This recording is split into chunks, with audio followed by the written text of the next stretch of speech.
So, moving on, one of the last questions in the deep tech is, see, you're always working in the frontier technologies, right? Kind of cutting edge. If other leaders who are working in this space, what is that critical skill that is required to work in a frontier technology? Because it's easy to work on an established technology, right? But when you're working with a evolving technology like AI or blockchain, right? What is that critical skill, in your opinion, is the must required? Think I split my day into a few things. One is doing, which is that means I'm executing on something. Second is reading, which is reading new material. And the third thing is actually some quiet time to just think. And I always think Think. that people have to devote some time to thinking. So what happens is sometimes we get overly busy just doing. When you do, you really don't Yeah. take the time Mm, have to. yes. So we have to. That's why I'm efficient in the sense that I don't procrastinate. I just whatever I need to do, I put on a list and I execute and say, okay, I'm done, I'm finished. So my doing part of the day is done. Now I can start to read and I get, I'm plugged into a lot of things. I get a lot of things I read. And then after that, I just keep quiet for a while and I start thinking like, okay, I've acquired all these things. I start to let it connect and passively, just think about things because that's very important. Once you do that, then you'll see like, okay, that I read maybe last week, and these guys are saying today, this is what's going to happen. This is exactly what's going to happen. So you have to start connecting the dots, but you have to give your brain some time to just reflect. If you don't reflect, and that's why all the gurus and all that they go back to the Himalayas or somewhere because there's no noise, whatever they are sitting there reflecting. Yeah, the reflection we all have to incorporate in our daily way, in daily days. I'm not telling you to go to a mountain or something, but at least spend a few minutes reflecting. Because if you don't reflect, then you cannot connect the dots. Then you miss the big picture, and then you're simply a cog in the wheel, right? That's what Yeah. I've said. So Nice, nice insight. Raghu, I think I am doing the learning part and the doing part, not doing the thinking part, right? I don't have enough time to think.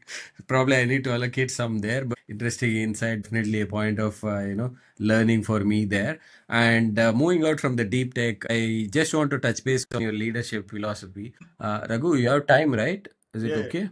Okay. Probably another 10 to 15 minutes we can wind up. I'll make sure my guy, cuts down this to manageable pieces. But I just want to understand your leadership philosophy, Raghu. So moving into your leadership philosophy, I worked with one of the best teams under you, and that is one of the best performing teams. I never had ego clashes. People never pushed back. People were always willing to learn and contribute, which is very rare in a technical teams, because technical teams you are always will have a brilliant jerk, right, by default, who knows everything and who is pissed off at answering everything, right? So that's a common thing. But when I worked with you and the team, even though it was a short period of time, we achieved a lot of things. That's because there was a lot of inherent trust. They trusted each other's knowledge, capabilities, and expertise. And one of the things I have challenges building such level of teams, and many other founders face this challenge. How do you build a trust in a technical teams? so I think that's a difficult one, but let me try to answer that. So I think first of all, um, I think we need to create a culture that empowers people and Mm, empowers people in many ways. For them to, you want to give them, you don't want to micromanage them. The best people actually, you want to bring them in and let them do what they do best. Give them an environment where they can express themselves. They are almost like painters. If I give you a palette of paint and some brushes, you paint the picture. While you're painting the mm, picture, if I pull the brush and say, paint here, paint there, then after that, I am doing the painting, not you. Your brain immediately stops working and you basically feel like I'm being micromanaged. Let this guy himself do whatever, and I'll just be like, I'll just switch off. So we don't want that kind of a thing. We want to give the people the chance to, express themselves. I think that's very important. So once you have that, then I think people come out of their shell and express their ideas. And we have to have an environment where no idea is bad. I want people to speak up and express themselves. And then even if it's wrong, we can say, you know what, no, no, no, it's actually like this or like that. We can change their opinion and shape them. But the fact that they are coming out to express themselves is very important. And so if mm. an environment for people to feel that they can speak up, they are heard, and they have a canvas to paint, then you get the best ideas on the table, and you start to establish trust. You feel like, that they feel comfortable coming to work, and it's more than a job now. Now they get passionate about what they're building and so on. So I think that's the key to this, in my opinion. That's very important. Only follow up on this one, right? How do you deal if people are not motivated to paint? Yeah. So that's a difficult one. So a lot of times I have asked people, you have to contribute and you have to speak up. But there's another way in which you can also bring that out of people. You actually give them a responsibility that is actually beyond their capabilities, and you throw them into You the push them. push them into the deep side of the pool or ocean and make them swim. And you know Yeah, that they nice. might fail, and you have to rescue them. But Yes. it's okay that one or two times they do that, then they can swim in the 8 foot side of the pool instead of the 3 feet side of the pool. They can actually survive there. But you have to push them. If you don't push them, they'll always be in the 3 feet side of the pool, and not try, They'll and always, there's uh, nothing coming out of that. make sense. So you have to push. But I think even that helps. I mean, I've seen people grow out of that and suddenly become very good. And so I think we have to experiment a little bit. Each personality is different, right? Some people are very quiet, some people are very gregarious and like to talk a lot. So we have Yeah. to bring them out of their shell. Nice, nice. Definitely. That is something that I'm practicing and trying to learn together. And I'm sure many of the listeners and the founders will also take this because sometimes you need to push people, even though you might come out as bad, but eventually if they see the value out of it, because definitely I saw my growth when I came out of my 3 feet pool side into the 8 feet pool side, because until then I was happy with my, 3 feet of poolside swimming along doing end to end. But when I came to 8 feet, and that's how when I grown into confidence saying, hey, I can swim, right? Until that, I was like not too confident in expressing myself. Definitely a point that I can closely relate. Staying on with this, one more important, probably a trade off question: speed or long term vision when you're executing? So so I think there are shepherds of both. I think it's a combination. One's tactical, one's strategic. That's the question actually. So Yeah, I think, long term vision is good, and not losing sight of it is good. But if you don't execute, you're out of the game. So execution yeah, is like, let's say that, you use if I use a basketball, it's got 4 quarters as an example. You might actually, if you execute, you are, not losing the long term vision is you have to win the game. That's the long term vision. During the game, you might have periods of time when you are actually behind and so on. But the end thing, don't lose the end goal. But that mhm, also means that during the game, the first quarter, second quarter, third quarter, fourth quarter, you don't fall so far behind that you cannot catch up and win the game. If you are too far behind, the game is already over, so you are dead. So you got to at least score enough points that you are keeping up with the competition, so that you give yourself a chance to beat them at the end, even by the fourth quarter. So you have to. So the same thing happens in technology. Yeah, you have sprints and those types of things to keep you on track. But let's say that you are a little behind in your product roadmap. A little behind is okay. You can still catch up in the next sprint or a couple of things or whatnot. But at the end of the day, the product has to ship by the end of the quarter, let's say. Okay, you have, after 6 sprints or whatever, 8 sprints or 10 sprints, you have to ship the product. You must ship the product. So if you don't ship the product, the company loses. So you cannot miss that. But in between, you can be up and down, whatever it is, that's okay.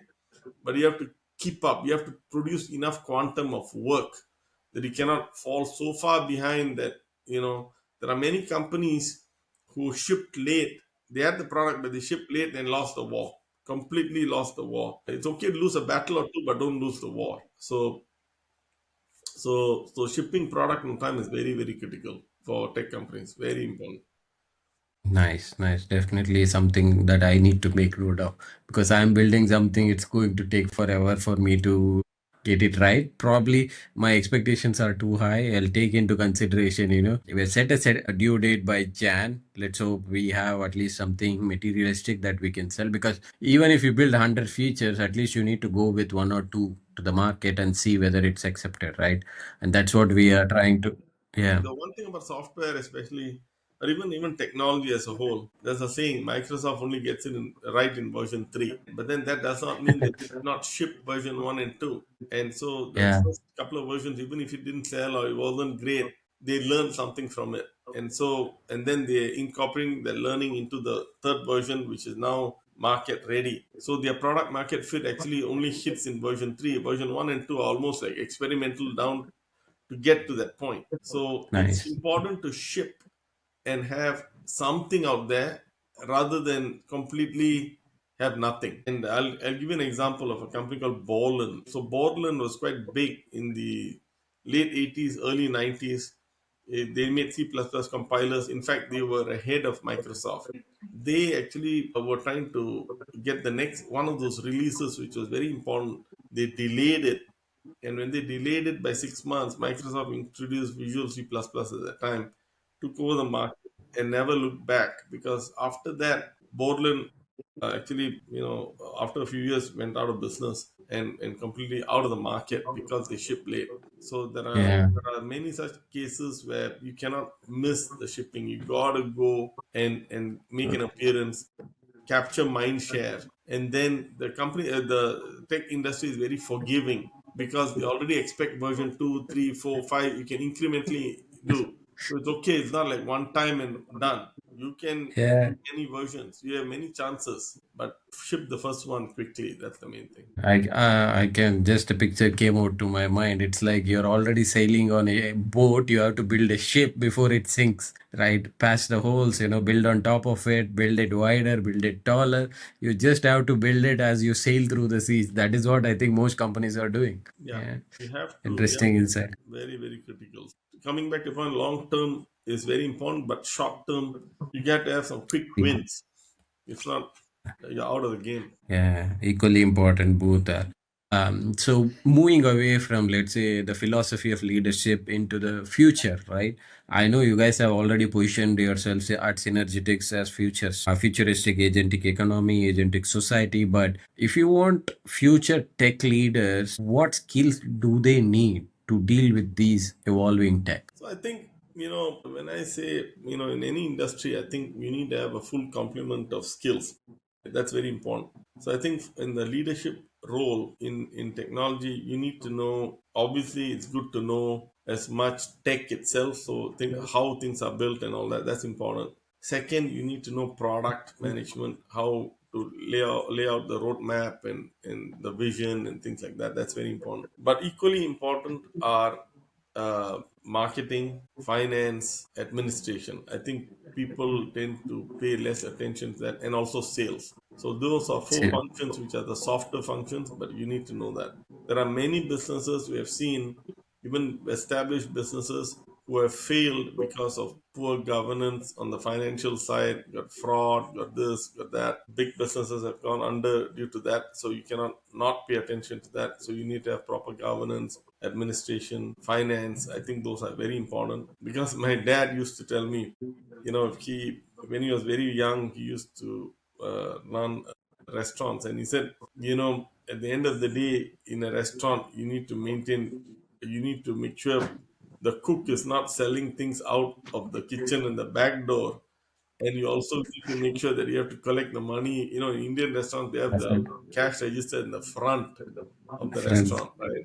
You have to control that also. So both sides you have to control. So you need to know finance, and you need to make sure of governance throughout the organization, so that you don't have leaks and waste and those types of things. It's almost like that. You need to have sort of a 360 view on an organization. So I'd say technology, product, marketing, sales, Finance. finance, administration, all six you need to know as a leader, because if you are missing on one, I know some CEOs who have come to me and said, I don't do accounting. And I'm saying, like, I think you better pick up accounting, because if you don't know what is a profit and loss statement, what's a balance sheet, what's an asset, what is liability, what is Liability. expense, what is revenue, if you don't understand these basics, then if you then I don't know how you're going to run a business. You can be a technologist, okay, you can be a product guy, but you want to run a business, you need to know this, because at the end of the day, the investors and others are going to say, what's your margin? What's your gross margin? Yeah. What's your EBITDA? If you don't know those terms and you don't understand how those terms relate to, then, and also you can, I'm not saying this flippantly, but you have to, you can actually, in accounting, everything is how you treat, they say accounting treatment, because it really depends how you run your company. So I can tell you, for example, you can treat operational expense and capital expense in such a way to make your profit and loss look one way or your balance sheet look another way. You can do all those games actually if you want to, and to make yourself look one way or the other. And it's not bad. I'm not saying any illegal thing. I'm just saying it's how you project your company. So if you want to show a more profit, then you capitalize more of your expenses. So what happens is your opex goes down and your P&L goes up, and so you seem much more profitable. But if you want to show less profit because you want to pay less taxes, then you show more opex and less capex. Your balance sheet becomes weaker. So there's a trade-off in everything. You need to understand these things as a founder. If you don't understand, then you're not understanding how the administration of a business. That part of it is very important. As much as Yeah. you worry about features and tech and sales and how which ICP of your sales side, who are you selling to, what they worry about, all those things are also there, right? All each discipline, each of these six has got its own like ocean of itself. Like Yeah, yeah, so, you need to know each one definitely. quite well. Yeah, as they say, right? A right sales guy can sell it based on the strength of your product or the weakness of your competitor, Correct. right? It's how you position yourself. It's the same in accounting. It's the same in, when you're building something, when you are selling something on when you are accounting, you can, present it in a way of what is the better options, right? Correct. And that only those specialized people who are neck deep in those domains can guide you, or if you're a solo founder you have to pick it up yourself. There is no other options. Right. Yeah, interesting. Definitely these are the skills that future leaders need to be aware, because all this agentic systems is driving more towards solo or even fewer co-founders there rather than having multiple co-founders. Amazing, amazing insight, Raghu. So one more follow-up on this, right? If you were starting your career today, what would you focus on? If I was starting my career today, that's an interesting one. I let's assume that I'm still in the tech field, or if I'm starting my career today with all that's going on, I think the next few years are going to be a renaissance age for those who are creative. Actually, to be honest, Hmm, I think it's going to be a creators economy next few years, because a lot of the technology work is going to be handled by machines and agents and so on. So creators. you're going to see a lot more artists, musicians, sports types of things. Those economies are going to take off in a big way. You're already starting to see this Yeah, actually. Follow soccer. yeah, I see that women's soccer is big. Women's basketball has become big. There are professional leagues now for all of those. The amount of streaming content that you see online. First, it was Netflix, then became Amazon yeah. Prime. Then, after that, so many channels are there. So much content is there. Almost every one of us, I can bet you the listeners will agree with me. How much do you binge watch? You might have binge watched a little bit. Now, almost every Too weekend, much, binge watching something as you're too relaxed. much. Yeah, Probably cut down on your cinema, going to cinema, but you're binge watching with your family or yourself or whatever it a is. lot more. So your content consumption is also increased, but you also need new content. And when you go to your, some gathering or whatever, you're talking about the latest series you watched on Prime or Yeah, whatever it is. So I think that content creation and acting and those types of professions will also become huge. So if I was starting my career again, I might want to consider some of those which I've didn't consider in this lifetime, but definitely yeah, I think those are growing, and it's very creative. I actually look at some of these actors who are in these shows and all that, and sometimes I feel jealous. Like they get to do so interesting things. They get to be different yeah. people, and I always think like, wow, they must have had fun shooting this show, because what a ride! and then they show they are someone else, completely different character, Yeah. and so I think that would be fun to do, actually, to be honest. Nice, nice, definitely. Yeah, content creation is something.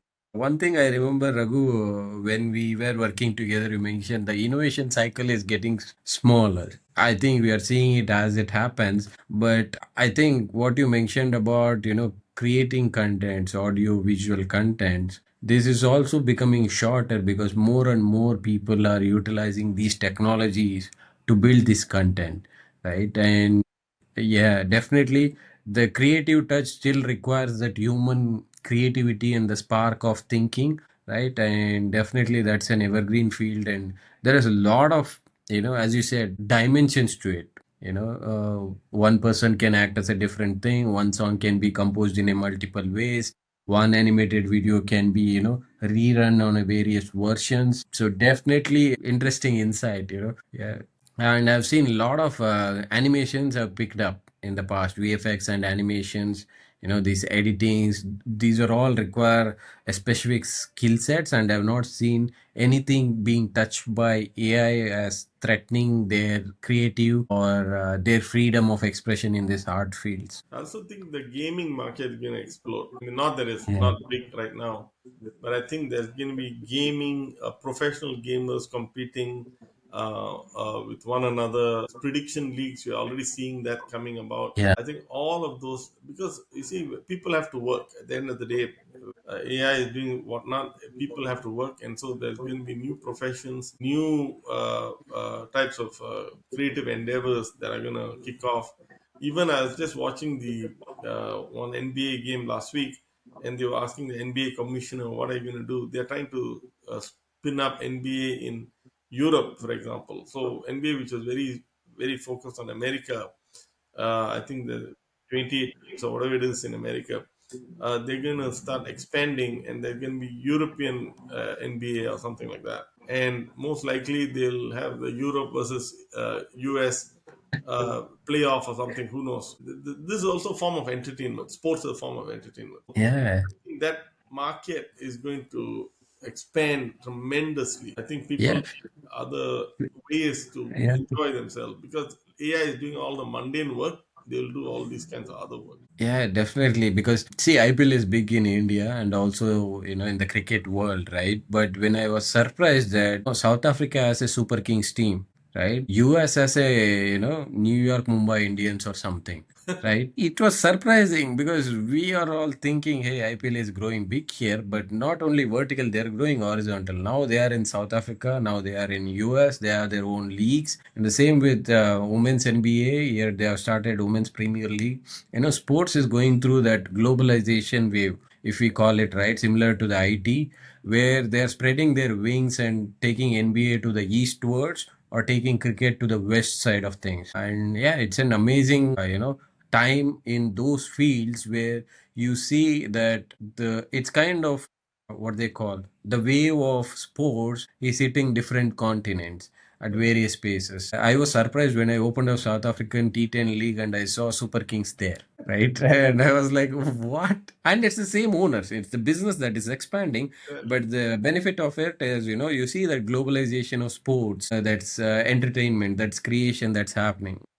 One more thing I'll say on this topic is space tech. I think it's going to be very big, Yeah, very big. I think in the next huge. 5 years to 10 years going to be very big. SpaceX is going public. Like what you said, there are orbital data centers which are starting. And what Yeah. science behind it is you can generate more power in space using solar and other methods rather than doing nuclear power plants on Earth. And so orbital data centers, I think they will start to change that whole the whole dimension of data centers, and how power generation and a bunch of things. And so that's one of the promises of those companies. I identified about 10 companies who are in that space that's going to grow tremendously. I see. I think a thought of again turning wheels in my head, right? Probably will go on this record, Raghu, as first discovery of this idea. But you mentioned something, they can generate a lot more power in space, right? See, the biggest challenge in energy, deficiency that we have for running data centers or, providing public services. It's all because there is ample energy, there is no transmission Hmm. without a loss of energy. You raised one point, probably that's where the spark came up. You can generate huge amount of energy in space. Probably there will be some company that will come up, transfer that energy to the earth, Could be. in some way or fashion, and that's how we can address this energy crisis that goes on around the world. It could be, or the first phase, very likely they will use that energy right there, process Right some there. information, Yeah. and then push the data down, which they already have the ability to do that because satellites have been around for a long time. Yes. So they can push the data down, but do the computation out there without moving the Yes. energy, because energy, when you transmit, it tends to lose. Even in regular wires and all that, it loses immediately. So most likely they'll produce the results and push it down, and that's what I think is going to happen with these data centers. Yeah. Push it up or push it down, push the input up and then push the results down. That will most likely be the model I think they're going to follow. Computation, I think, as you mentioned, it's already happening. So what I was referring is, see, there is ample amount of solar energy in space, right, which these satellites are capturing. And sometimes I hope there also load shedding happens, excess of energy is just spilled over or released, right? And that in some way or fashion, if they can capture and send it to Earth. For example, imagine all these electric vehicles are part of a network, right? If they're part of a grid, Right. right, where they can register and fetch energy out of this grid, because these satellites or the orbital data center, as they call it, can have this energy, excess energy that they are captured into the grid, and these electric vehicles or a fleet of vehicles can draw energy out of this grid, right? Because that can definitely be a game changer, but it's an ambitious thinking, Most but we don't likely, know. the way it'll happen, if it would happen that way, would be to capture the energy in space, have battery technology,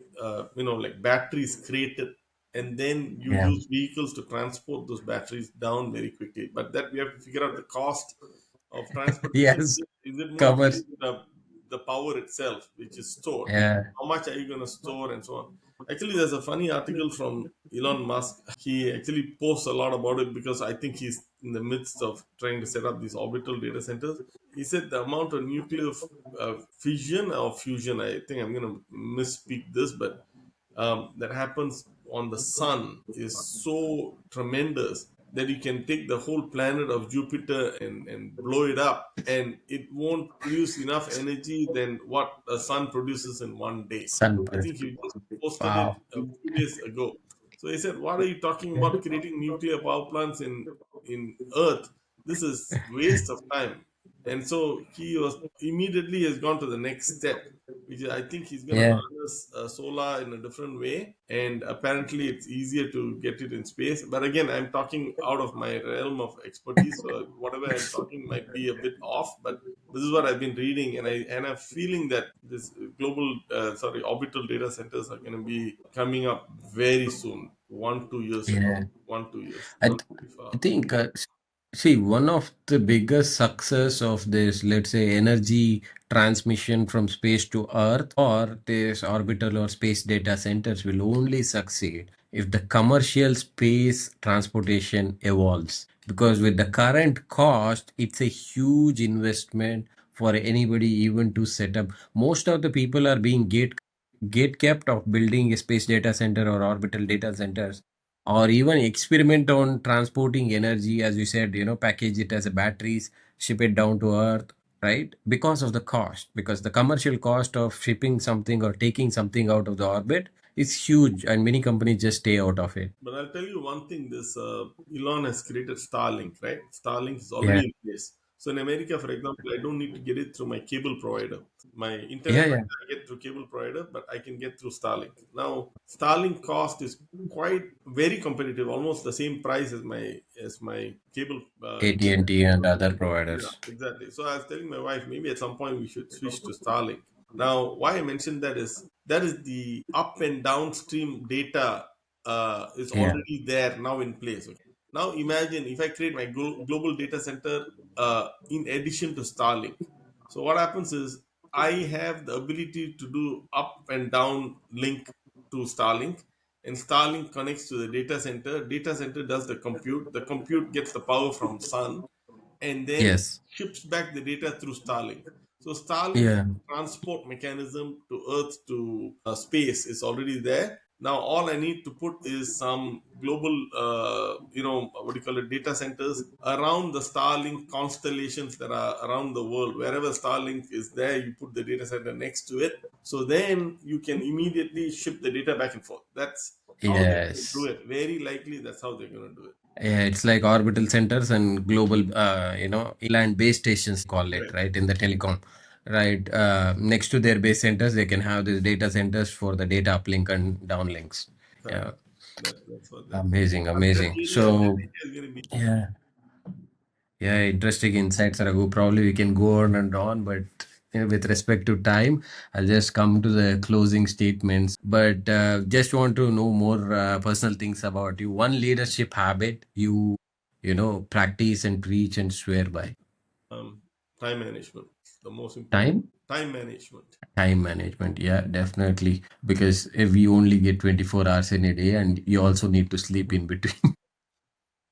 So I always also tell all the folks that I try to mentor and whatever that I do it through keeping lists, and I look at my list several times a day to make sure I didn't forget anything and that I prioritize things. But also when you manage time management, when you have people that you have to delegate work to, I always make sure that the people I delegate work to, they know what they have to do, and Yeah. they're not waiting for me. So what I do is I'll make sure that whatever I need to tell them, I do that first so that they are off and running, and then I go and do my own work. So this way, what Hmm. happens if I'm doing my own work and they are waiting on me, I'm wasting their productivity. That's terrible. Yes. So I first make sure that they are all set, and then go back and do my thing, and I'll try to do my thing as fast as possible. So that I'm not the gating factor. So that's also part of time management when it comes to managing subordinates and things like that. Yeah, definitely. As a leadership lesson that I continue to learn, right? If people are waiting for you, you are a gatekeeper. You shouldn't be, as a leader, you shouldn't gatekeep anyone. You should equip them to, exceptional performance for them, right? You're just there to, delegate things and move forward. If they are waiting for you, it's already, set up for a failure because they'll just keep waiting and you can't find time to give them the information. I definitely want to know too. And I know you read a lot of books. You referred me a couple of one. Anything you want to refer? One best book for founders. Recently, I've not really done a lot of that type of reading. Mostly, I've been doing online articles and so on. I've not really spent Yeah, even article or a book. article. I'll have to look up. I don't have anything off the top of my head right Okay. now. A book one, any book that Again, I mean, just you caught me off guard on that one because I don't have anything right off the top. I still have the books that you shared, right? I think the startup one on San Francisco, the VC handbook or something that you shared. Yeah, there have been several, but right now I think my at least on my personal side, the book culture has given way to more shorter form, Yeah, quick content consumption because the speed is so much that I have started to just consume quick content from different places. One I thing I can think say, a good source of content is Substack, which is very good. It's got very Substack. Yeah. Substack. It's got very high quality content. I mean, Medium I still use, but Substack has got very high quality content. I think Medium became crowded a bit. Initially, there were really good quality articles on Medium, which I went through. Substack, yeah, I see really descriptive and more elaborate articles which can break down things. And one of the things that you referred me, which I learned, was the Lean Startup from Peter Thiel. Uh-huh. I think you referred that one. That did a word of wonder for me how these businesses think from 0 to 1, 1 to 100 and 100 above. Yeah. And one mistake, anything that you see that leaders are still repeating? Mistake. I think a lot of mistakes start with recruiting. So, Recruiting. so Yeah, that's a big one.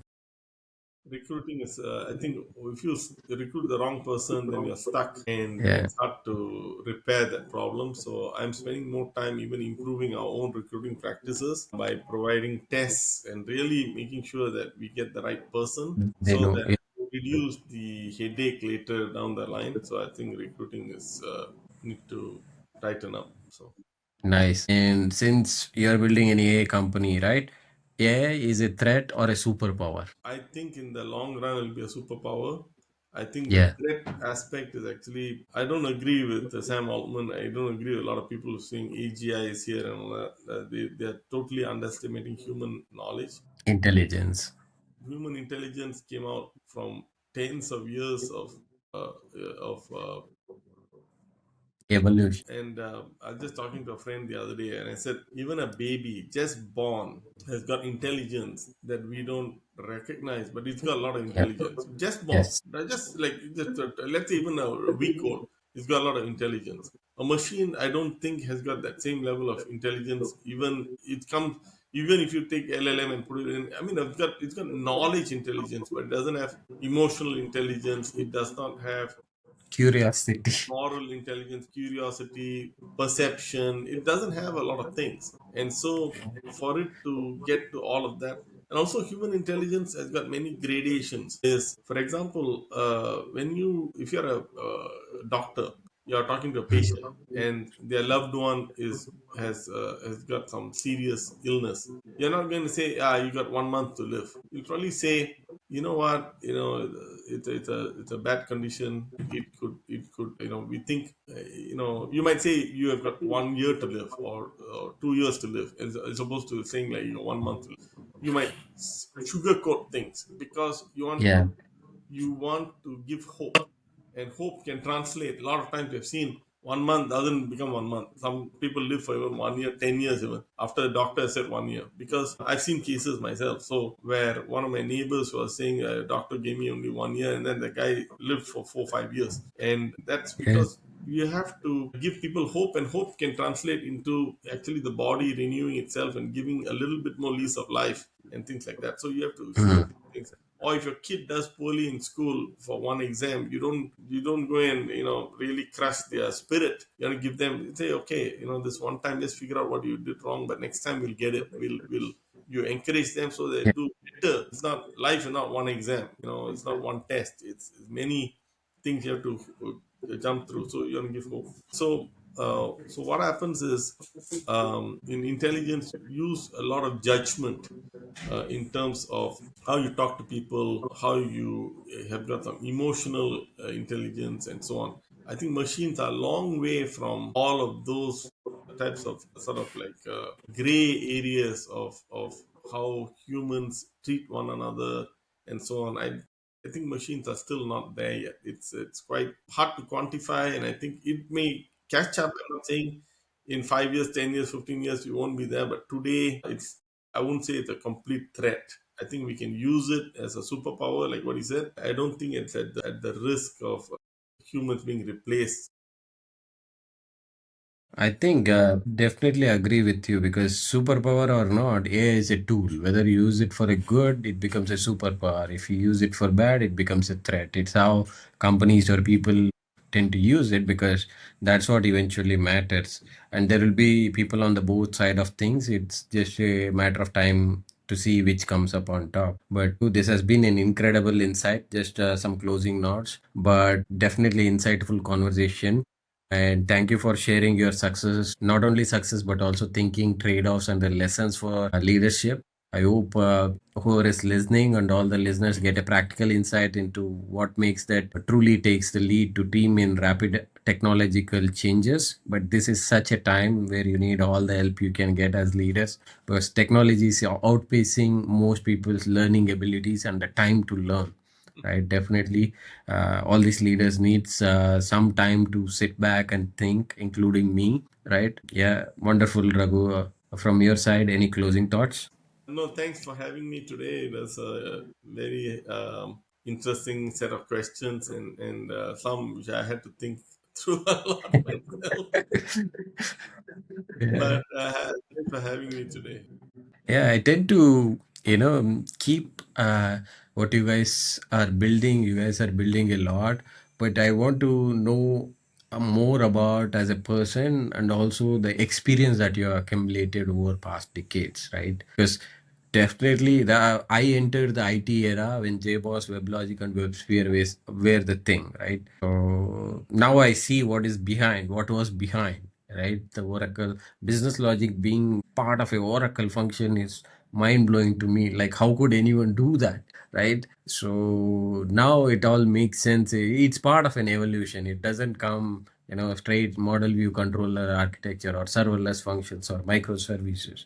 They come up with a challenge, they try to solve, break into two pieces and solve the problems. Right. Yeah, definitely exceptional insights that I can take home few learnings, across this podcast, and definitely, whoever is seeing this podcast will be able to make a lot more notes and get more value out of it. Thank you. Appreciate